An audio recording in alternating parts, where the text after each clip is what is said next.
10,008 கண்மலர்களை வச்சு உருவாக்கிய கருமாரியம்மன் கோவிலுக்கு தான் போகிறோம். ஆடி வெள்ளி 3வது வாரம். இந்த வார கோவில் அலங்காரத்தில் 10,008 கண்மலர்களை வச்சு அம்மனோட முகத்தை உருவமைச்சிருந்தாங்க. அதில் அம்மனோட கண்ணில் லைட்டாக ஓப்பன் பண்ணி லென்ஸ் வச்சு பார்க்குற மாதிரி, அதாவது லென்ஸ்லேருந்து பார்த்தா அந்த கருவறைக்குள்ளே உள்ள சாமி அலங்காரம் தெரிகிற மாதிரி பண்ணியிருந்தாங்க.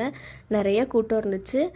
நாங்கள் சாமி பார்க்குறதுக்கு முன்னாடி ஒரு 600 பேர் இருந்தாங்க. அவங்கள தாண்டி தான் பார்க்குற மாதிரி இருந்துச்சு. ரொம்ப ஒர்த்தாக இருந்துச்சு. செவுத்தில் எதுக்கு இந்த மாதிரி போடுறாங்கன்னு எனக்கு தெரிஞ்சால் கமெண்ட் பண்ணுங்கள்.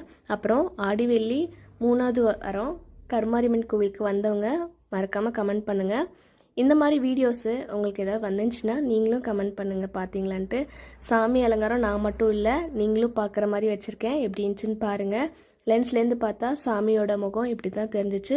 ஃபுல்லாக பார்க்கணுன்னா இந்த போஸில் தாங்க இருந்தாங்க சாமி. ரொம்ப அழகாக இருக்காங்களே.